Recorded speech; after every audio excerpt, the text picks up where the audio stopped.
Mass brawl in the France versus Israel match. The stadium literally went crazy. The first match of England under Thomas Tuchel. And immediately a rout. Liverpool is selling Vinicius' transfer. Modric is leaving Chelsea. And Sergio Ramos got a response from Real Madrid. Well, pause the video and write in the comments, will there be a comeback of the legend? And we begin, after all, this is a dose of football and a hot selection of the most interesting news at this hour. Friends, we split today's many news stories into 2 videos. 2 hours ago, the first video was released on our second channel, Dose of Football. Be sure to watch it, there's a lot of interesting stuff there. And in keeping with our good tradition, I wish you a pleasant appetite and enjoyable viewing.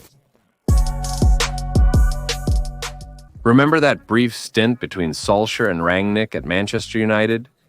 The team, led by Michael Carrick, displayed some classy football. Then the Englishman found a job at Middlesbrough and has been trying to get the team into the Premier League for the 3rd year. In his first season, he was close to this achievement, but fell just short of making the playoffs. Ruud van Nistelrooy also showed good football when he temporarily became the head coach of Manchester United. He won 3 of 4 bouts, scoring 4 points in the APL. This marks the team's 3rd earned point of the season, and Ten Hag had 4 times more matches. Under Van Nistelrooy's leadership, the team finally opened up, started to attack a lot, and watching MU football became more enjoyable. Thus, the Dutchman did a good job of promoting his abilities. He may return to work in the near future. Just like Michael Carrick, he will lead the team to the championship. Now, 2 clubs are vying for the Dutchman at once. We recently talked about one of them. It's Coventry City, which is fighting for survival. Frank Lampard is considered the main contender for the coaching seat of this club. But bookmakers also give good chances for the appointment of Van Nistelrooy. However, after working in MU, moving to Coventry is less appealing. More attractive is the appointment to a team that is aiming for the Premier League. According to English media, Ruud van Nistelrooy may head Berlin, just like I did in my coaching career on our channel 100 years ago. But he will have to wait for this job. So far, there are no claims against the current team coach, Scott Parker. His team has scored 27 points and ranks 4th in the standings. However, the Dutchman is still a backup option if Parker's position weakens. In fact, I want to see Van Nistelrooy at work as soon as possible. He was liked by many during his time leading the Red Devils team. And it needs to be understood, was it a coincidence, or did Dutch football raise another top specialist? The Italian national team demonstrated their class once again by handling the Belgians. Despite the minimal score, the Squadra Azzurra dominated the match. They scored quickly and then switched to a more cautious approach, controlling the game and denying chances at their own goal, while periodically organizing interesting attacks. This is not the first praise for the Italians after the Euro, where the teams seemed disorganized and scattered, only upsetting a very weak generation compared to other top teams. But now this is a completely different team. Monolithic, confident in its strengths, and tactically literate, as befits a national team, the backbone of which plays in Serie A, an absolutely deserved victory without any particular strains. I'm sure this is the Italy that would not have failed at the Euro. Surprisingly, the team management left Spalletti in charge of the team, and the coach himself said that he needs time. England played sluggish, lazy football against Greece. The Lions, even without Southgate, were determined to achieve the result. They played from defense, primarily creating chances on counterattacks. But even so, the Englishmen dismantled their opponent with a score of 3-0. Bellingham. Fun. The best of his current club version, although it was the opposite at the Euro. Madrid has transformed in the national team. Chelsea seems like a typical dribbler, drawing attention to himself. He constantly goes to the penalty area, shifts to the left, and hits in the classic Robin style. But yesterday, twice in such situations, he passed the ball. Once an assist came out, the second time he was just a little short. Food for thought. The best English player became Curtis Jones from Liverpool. The accuracy of passes is 96%. 7 won one-on-ones, 7 ball recoveries, and 2 earned fouls. For this alone, he can be given a title. Plus, he scored a goal. Yes, which one? After a brilliant combination, naturally played out not by Southampton players, Curtis elegantly curled the ball into the far corner with his outside foot. Of course, can you hear me? You must watch the replays of this goal. You can search for it online or watch it on our Telegram channel. The winter transfer window opens in European football. Many clubs will have the opportunity to buy the missing players. And some footballers will leave those teams that do not give them a chance to reveal their potential. The latter applies to Mudryk and Somaresko, who does not see a basic player in Ukraine. He only gets time in secondary tournaments. In the APL, Mudryk only comes out as a substitute. But in the near future, the Ukrainian may become a starting lineup player for one of the APL clubs. According to the source, the services are interested in the upcoming Crystal Pelos. Last season, the Eagles were a big headache for all their rivals. First and foremost, thanks to the active work of the attack flanks. But then Michael Alice left in the summer and everything went downhill. The head coach, Pelos, Oliver Glasner, even had to switch to a defensive scheme. But it doesn't give the team any advantage at all. Now it has stopped attacking, but it also can't defend reliably. One way or another, it's losing points and is in the drop zone. And yet, last season it seemed that this team was capable of repeating Aston Villa's path, breaking into the elite of English football. To become an attacking team again, they need to sign another winger, preferably even 2 or 3. There's a serious shortage of staff in the attack. One of them could be Mihailo Mudryk. The Eagles want to rent the Ukrainian. They agree to cover half of his salary. And Chelsea likes this option. At the very least, their player will get regular game practice. The Blues will also save a few million by season's end. And who knows? It might be profitable to sell him if he makes a good impression in the English club. Modric is also interested in this transfer. He won't have to adapt to a new championship. He won't even need to move anywhere, as Chelsea, like his team, is based in the capital. It's just located in the southern outskirts of London. Also, Modric will practically be guaranteed a place in the starting lineup. There's a feeling that Glasner is uncomfortable playing with the current scheme. He is a coach focused on the attack. All these defensive tactics simply aren't his style. Given the lack of attackers, Mudryk will be unchallenged for a starting position. I think this transfer will benefit each side of the deal. Juventus, like other top teams with busy schedules, is struggling with injuries. Juan Cabal and Gleison Bremer have torn their cruciate ligaments, and now the Turin team is forced to make winter purchases. Yes, the club is buying 2 center backs at once, as reported by 2 main options for Juventus, and they are Milan Skriniar from Paris Saint-Germain and David Ganska from Feyenoord. And Skriniar is unhappy with his playing time and really wants to leave Paris Saint-Germain, which is why he didn't move to Saudi Arabia in the summer. Of course, Parisians are willing to sell the defender. Luis Enrique ended up not needing the Slovak at all, but the princes plan to make a good profit from his sale. And the Zebras don't have such a hot budget. That's why Juve plans to rent the footballer. But there's a problem here too. Skriniar has a huge salary by Turin standards, 10 million euros. Gansko is also not a cheap pleasure. Feyenoord will ask for 30 million euros for him. And Juventus can't afford this amount right now. But the clubs have a warm relationship.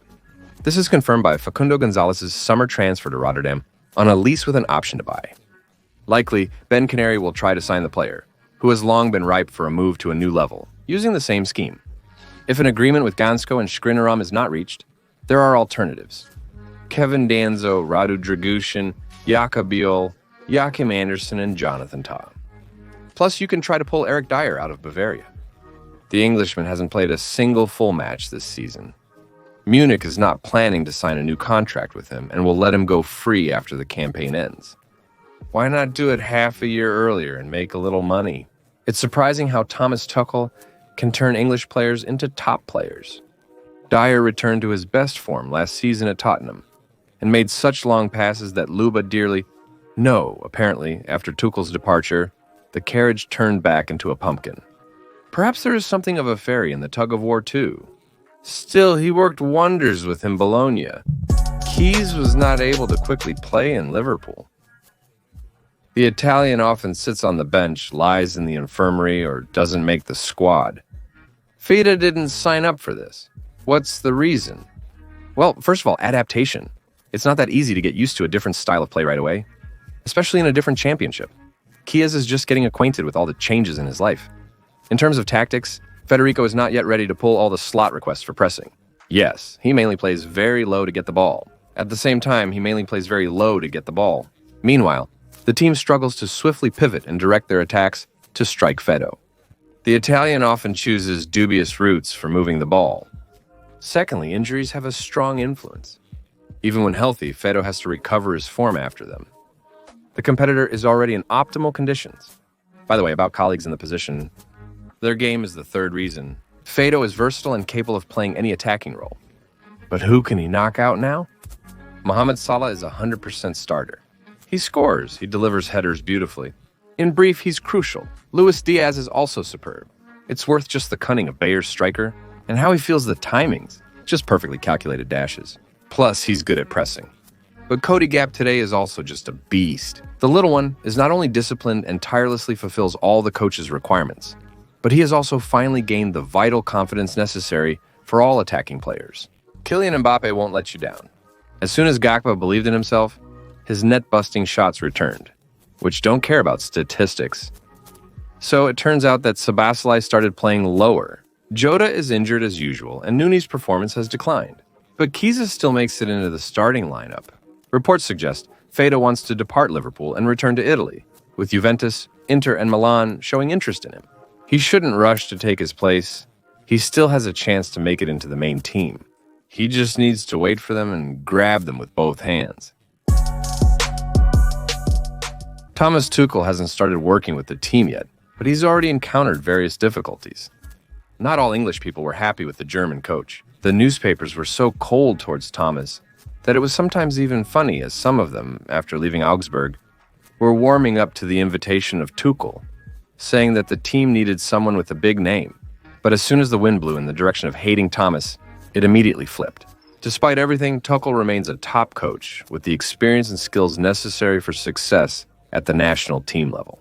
Thomas's clever adaptations to opponents and ability to quickly and effectively implement his football make him a classy specialist. In addition, the German deeply violet scheme. The main thing is the principle. Tuchel has another misfortune at the helm of the national team. According to the English Football Association, prepare for the crunch.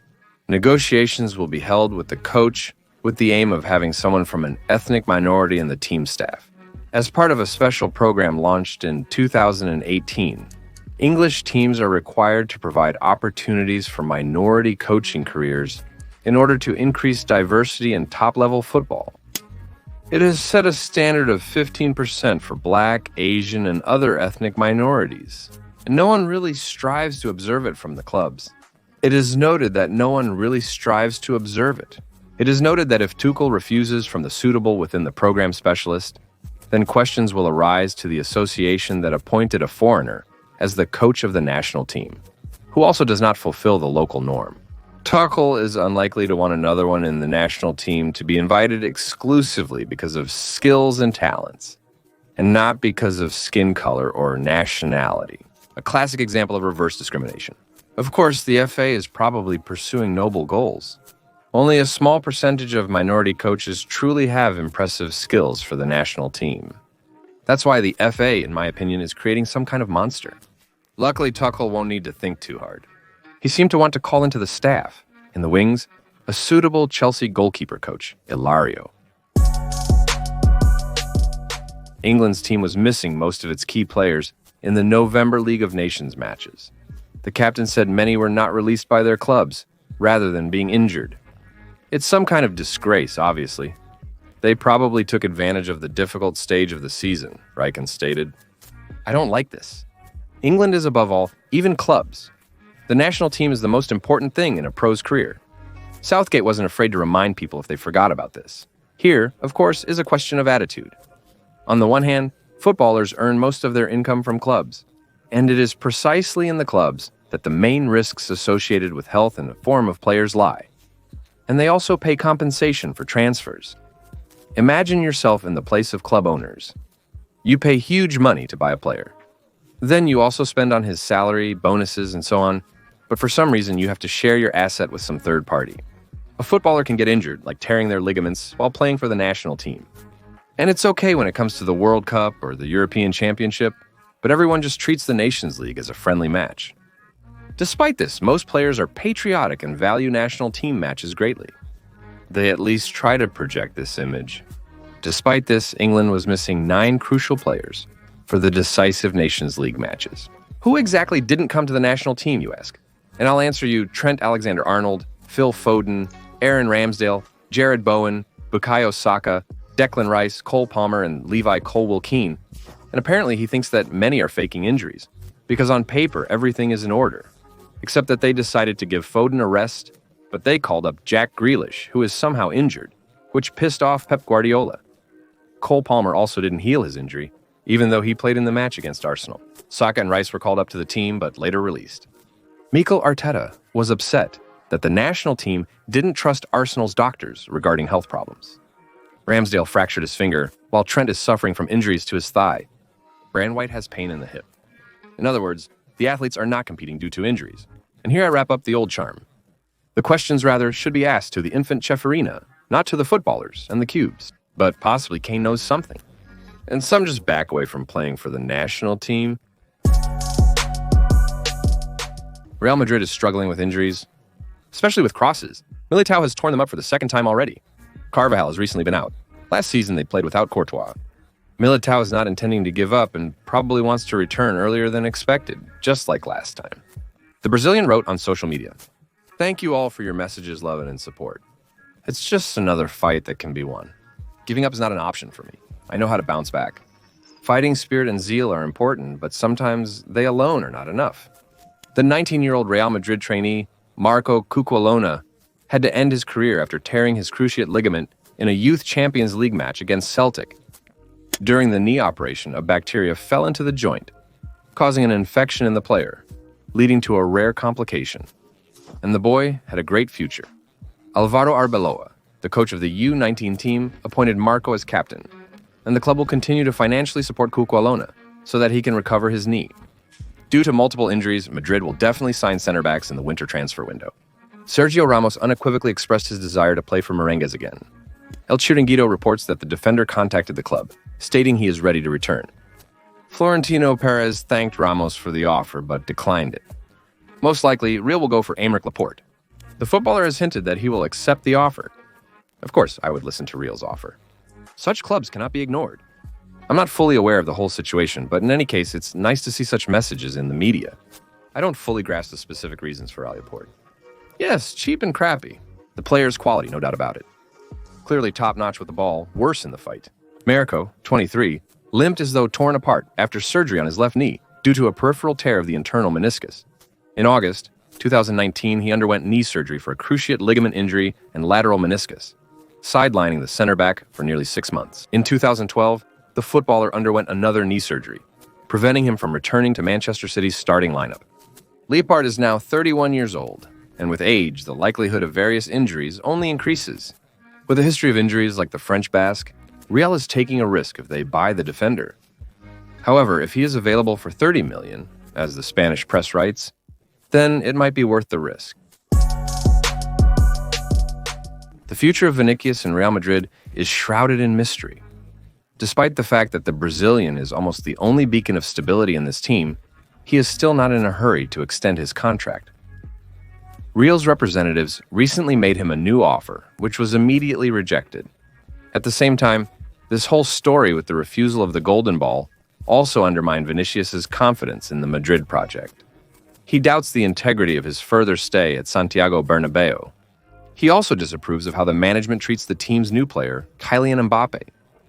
He is considered irreplaceable.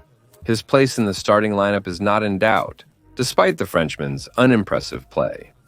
And to Vinicius, who has been carrying Real for many years, he is treated as a second fiddle. Thus, the odds of keeping the Brazilian are decreasing. Other grand teams can take advantage of this. Everyone knows about the interest from Saudi Arabia. But I think it's too early for Vinicius to retire. I understand that a billion-euro contract can drive anyone crazy. But then the Brazilian will definitely miss the chance to get the Golden Ball. But if he stays in Europe, you understand yourself. Liverpool continues to monitor Vinicius' situation. All this story with Mo Salah, as well as the possibility of signing one of the best players on the planet, haunts the representative of the Merseyside club. Among people associated with Liverpool, some kind of campaign has already begun to pressure the leadership to take advantage of the opportune moment. For example, former team halfback Danny Murphy said, Despite the high price, it's worth signing the Brazilian. To replace Salah, we need a player who can immediately show the same level of play. If Vinicius Jr. is unhappy in Real Madrid and doesn't plan to sign a new contract, Liverpool should go all out to get him, as he will definitely deliver results. Vinicius has a contract that ends in 2 seasons, so Liverpool will have to make a significant effort to sign him. But as Murphy pointed out, this purchase definitely justifies itself, as there are only a handful of wingers in the world who play at Vinicius' level. The transfer of such a player could be just the boost that Liverpool needs to win on the home front and in the Champions League. Still, over the years of playing in Real Madrid, Vinicius has developed a winner's mentality, and he can pass it on to other players of the Merseyside team. The France versus Israel national team match was expected to be tense. Before the meeting, a Palestinian rally was held with the support of the left-wing party Unbowed France. Paris Police Prefect Laurent Nunez expressed his views on the match. There is no particular threat, but this is still a high-risk match. We see tension, especially related to the Palestinian demonstrations. The reaction of the internal security forces under my command will be extraordinarily harsh. I would like this to sound reassuring, but firm for those who want to provoke disorder. Nunez promised to create an exceptional security system, both around the stadium and inside. Around the arena, they placed 4,000 police and gendarmes, 1,600 at the Stade de France. The elite raid division took care of the personal security of the Israeli team. Israeli authorities advised fans against attending the match to avoid danger. But some still trusted the French police. Unfortunately, even enhanced measures were ineffective. Provocations began at the match's start. During the announcement of the guests' lineup, as well as during their anthem, there was a whistle. In less than 30 minutes, a mass brawl erupted. More than 50 people participated. On the French side, a fan group stood out 100%. I'll say her name wrong, but please forgive me. Irresistibles. During this time, Israeli fans were chanting, "Free the hostages! Free the hostages!" Somehow managed to deal with the captors. In this regard, many police at the stadium significantly helped. Meanwhile, the battle on the field was equally fierce. The French failed to score against their opponents. It's worth noting that they didn't play poorly, but still created more than 2 units and 4 clear moments. But Bayern Munich's goalkeeper Daniel Peretz turned on wall mode with 8 saves, 2 turnovers and 1 carryout. A one-sided match. After which, naturally, no one thought about discussing football. Even before that, there were only questions about Mbappe and politics. Deschamps even freaked out at the press conference and told the journalists to stay away from Kellyan. But of course, they won't back off. Thanks for watching and subscribing to the channel. That's all for today. Friends, I remind you that we now have our own show on Chanson America Radio. The link is in the description. Well, my name is Kirill Cast, and this was your daily dose of football. Peace to your house and Johanga, friends.